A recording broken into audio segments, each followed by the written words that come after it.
প্রেয়সী কখনো কুৎসিত হয় না, প্রেয়সী সবসময় সুন্দর থাকে।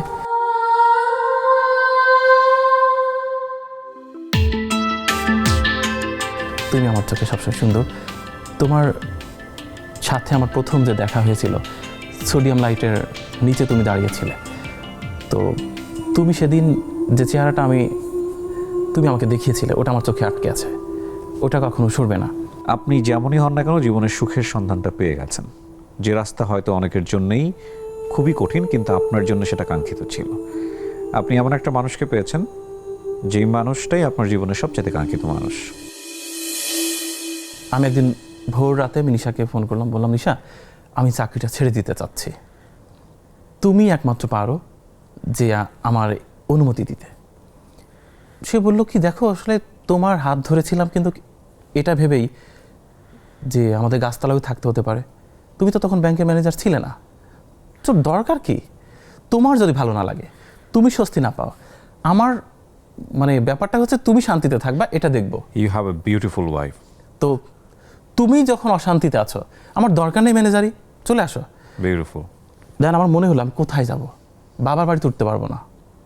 বাবা বলে দিয়েছে না না, তোমার কোনো জায়গা নেই, তোমার কোনো জায়গা আমার বাড়িতে নেই, এরকম উন্মাদ পাগলের কোনো জায়গা আমার বাড়িতে নেই। আমি ফোন করলাম আমার শাশুড়ির কাছে, খুব ভয়ে ভয়ে ফোন করলাম। আর যাই হোক, জামাই ব্যাংকের ম্যানেজার, সে আমাকে বলল ছেড়ে দাও। আমি খুব অবাক হলাম, এ কী কথা? আমি বললাম আপনি রাগ করে বলছেন না তো? সে বললো না। সে বললো দেখো বাবা, তোমার হাতে আমি যখন মেয়ে দিয়েছিলাম, তুমি জাস্ট বাসায় বাসায় টিউশনি করতে, কিচ্ছু করতে না। আমি তোমাকে ট্রাস্ট করেছিলাম, আমার মনে হয়েছিল তুমি যেটা করবা সেটাই ভালো হবে। আমার এখনও বিশ্বাস তুমি যেটাই করবা সেটাই ভালো হবে। তুমি যদি ঝিনাইদহ এসে ভিক্ষা করো, আমি জানি you will be the special baker. That's a beautiful thing. এবং এরপরে কি হলো? আপনি চাকরি ছেড়ে কি করলেন? আমি পরের দিন সকাল কাউকে কিছু না জানিয়ে আমি রিজাইন লেটার আমার টেবিলে রেখে আমি ট্রেন ধরে একবারে ঝিনাইদহ চলে আসলাম। শাশুড়ি খুব ভালোভাবে আমাকে উষ্ণ অভ্যর্থনা দিয়েই বরণ করলো, বললো চিন্তা করো না, আমি আছি তো। আমি এখানে বসেই যদি এখন ফোন করি এই মানুষটার কাছে যে আম্মু, আমাকে তো একজন আটকে রেখেছে, 5 লাখ টাকা চাই, এত টাকা কোথায় পাবে এখন? সে বলবে চিন্তা করো না, আমি আছি তো। জীবনের সবগুলো ব্যাপারে উনি আমার পাগলামিটাকে প্রশ্রয় দিয়েছে। বিউটিফুল। আমি জানি না ওনার এই ঋণ আমি কখনো শোধ করতে পারবো কিনা, হয়তো বা হবে না। বাবা মার ঋণ তো শোধ হয় না, কিন্তু আমার বাবা মার পর আমার দ্বিতীয় জন্ম দিয়েছে আমার শাশুড়ি। মাশাআল্লাহ। সারা পৃথিবীর মানুষ ওনাকে ধিক্কার দিয়েছে যে একে দিয়ে কিছু হবে না, তোমার জামাই ব্যাংকের ম্যানেজার ছিল, ছেড়ে দিয়ে এখন মাঠে মাঠে ঘুরে বেড়াবে, এটা কোনো কথা হলো? কন্টেন্ট ক্রিয়েটর সারা দুনিয়ায় সবাই আছে, এটা কিছু হলো? এটা কোনো পেশা, এর কোনো ভবিষ্যৎ আছে, এর কোনো ফিউচার আছে? কিচ্ছু নাই এর। তখনও আপনি ভিডিও বানান না? বানান কি? আচ্ছা। তখন আমি স্বপ্ন দেখছি যে আমি তো বই পড়েছি অনেক, আমার তো জমানো আছে। হ্যাঁ। শুধুমাত্র ব্যাংকে টাকা জমানো থাকে এমনটিই নয়, পড়ালেখা করাটাও মানুষের জমানো থাকে। তারপর আমি কি করব, আমি খুব দ্বিধান্বিত ছিলাম। এরপর আমার ওয়াইফের ক্যান্সার ধরা পড়লো। ও, আমার কাছে তখন 1 টাকাও নেই, আমি কন্টেন্টও করি না, পেজও ওপেন করিনি। আমার ওয়াইফের ক্যান্সার ধরা পড়লো। ওকে। এবং তাকে খুব দ্রুত সময়ের মধ্যে কেমোথেরাপি দিতে হবে, তারপর তাকে রেডিওথেরাপির আওতায় নিয়ে আসতে হবে, সেটার অনেক ব্যয়বহুল। তো তখন আমার শাশুড়ি বলল যে এটা তো তোমার চিন্তা করার দরকার নেই, ওর ক্যান্সার ধরা পড়েছে, ও ক্যান্সার পজিটিভ, সেটা আমি দেখব। তুমি যে কারণে তোমার যে তৃষ্ণাটা, তুমি সেটা মেটাও। কী করব, ক্যান্সার ধরা পড়লো, অনেক স্ট্রাগল, কিচ্ছু নেই তখন। আমার একটা ক্যামেরা নেই, আমার অফিস নেই, কিছুই নেই। আমার ওয়াইফ বলেছিল, এবং সে এখনও বলে, যে আমি যেদিন মারা যাব, ও বলে যে দেখো, একটা মানুষ নষ্ট হয় কখন জানো? তার স্ত্রীর অসামঞ্জস্যপূর্ণ চাহিদার কাছে। আমি ক্যান্সার পজিটিভ, আমি কবে মারা যাব ঠিক নেই, আমার যদি চাহিদা না থাকে, তোমার এত কিসের চাহিদা? আমি চাই তুমি এভাবে বেঁচে থাকো, তুমি প্রকৃতিকে এভাবে বর্ণনা করো, তোমার দরকার নেই অর্থবিত্ত, তোমার দরকার নেই বিশাল বড় ক্যামেরা সেট আপ, তোমার যা আছে তুমি শুধু বদলে যেও না, তুমি শুধু টাকার কাছে বিক্রি হও না, তুমি শুধুমাত্র তোমার এই চিরচারিত বেশভূষা ছেড়ে অনেক দামি পোশাক গাড়ির চিন্তা করো না। তুমি প্রতিদিন সকালে মাঠে বেরিয়ে যাও, গ্রামের পর গ্রাম ঘুরে বেড়াও, সবার সাথে মেশো, তুমি এভাবে থাকো, তোমার টাকা লাগবে না। তোমার অত প্রমোশন দিয়ে অনেক কিছু করার দরকার নেই। আমাদের অত বড় বাড়ি দরকার নেই, আমাদের গাড়ি দরকার নেই, কিচ্ছু দরকার নেই। আমি কবে না কবে মারা যাব, তোমার অত চিন্তা করার দরকার নেই। আমি চাই না কিছু, নিশ্চয় আমি না চাইলে তোমার চাওয়ার দরকার নেই। এই অনুভূতিটা আসলে এক্সপ্লেন করার মতো না। আপনার জীবনের বেস্ট কোম্পানি, আপনার গল্প শুনে যতটুকু বুঝেছি সেটা হচ্ছে আপনার স্ত্রী। জি। আপনার কখনো মনে হয় না যে যেই মরণ ব্যাধির সঙ্গে সে লড়াই করছে, হঠাৎ করে যে সে যদি আপনার জীবন থেকে মিসিং হয়ে যায়? এইটা আসলে আমার জন্য ভাবা খুব কঠিন, কারণ এই পৃথিবীতে আমাকে কেউ আসলে আমার পাগলামিটাকে প্রশ্রয় দেয়নি, কেউই দেয়নি।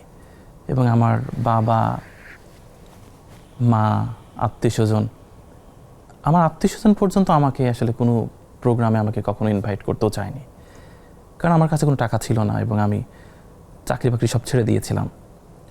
তো আসলে আমার স্ত্রী হচ্ছে সবসময় চেষ্টা করেছে আমার শখটা পূরণ করতে। শখটা পূরণ করতে বলতে কি, ও চেয়েছে আমি যেন সবসময় আমি প্রকৃতির সাথে থাকি এবং বদলে না যাই। ও ক্যান্সার ধরা পড়লে ওর মাথার চুল পর্যন্ত পড়ে গিয়েছিল। এরপর হচ্ছে ওর চেহারাটা অনেকটা বিবর্ণ হয়ে গেছিলো, যদিও খুব সুন্দর একটা মানুষ আমার দৃষ্টিতে এবং সত্যিও সুন্দর।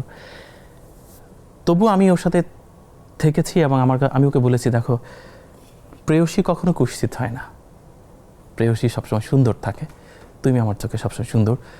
তোমার সাথে আমার প্রথম যে দেখা হয়েছিল, সোডিয়াম লাইটের নিচে তুমি দাঁড়িয়েছিলে, তো তুমি সেদিন যে চেহারাটা তুমি আমাকে দেখিয়েছিলে, ওটা আমার চোখে আটকে আছে, ওটা কখনো সরবে না।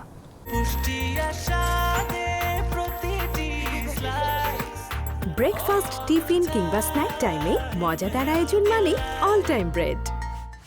আমার মনে আছে যে আমাদের এত ক্রাইসিস চলছিল যে আমার একটা মামাতো বোনের বিয়েতে আমাকে ইনভাইট করা হয়েছিল, বাট আমার কোনো টাকা ছিল না। আমার স্ত্রীর হচ্ছে একটা নতুন শাড়ি ছিল, ওটা পরা হয়নি, ওইটা আসলে আমরা র্যাপিং করে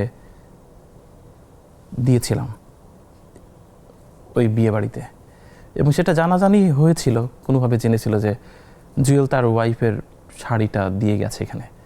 তারা এটা খুব বাজেভাবে ডিফাইন করেছিল, আমি খুব কষ্ট পেয়েছিলাম।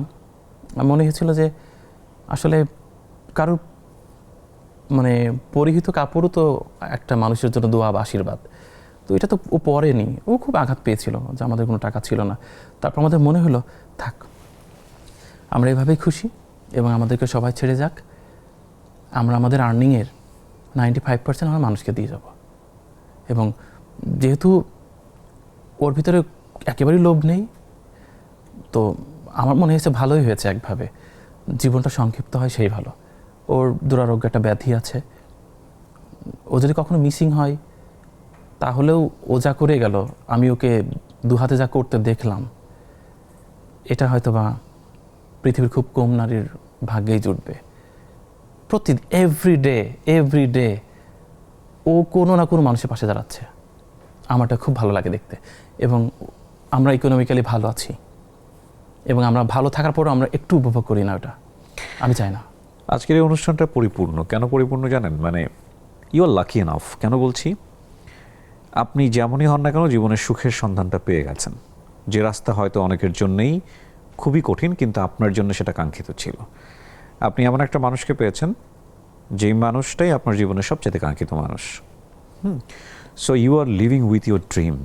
এবং ফ্যাক্ট হচ্ছে এখানে আমাদের জীবনের বস্তুগত জীবনে হয়তো অনেকেরই জীবন এরকম যে আমাদের অনেক আছে হয়তো বস্তুগত জিনিস, কিন্তু আমরা এই বস্তুগত জিনিসের মধ্য দিয়ে আমরা এমন কিছু খুঁজছি যে আমাদের একজন মানুষ দরকার পাশে, যেই মানুষটা আসলে আমার স্বপ্ন নিয়ে আমাকে এগিয়ে দিবে।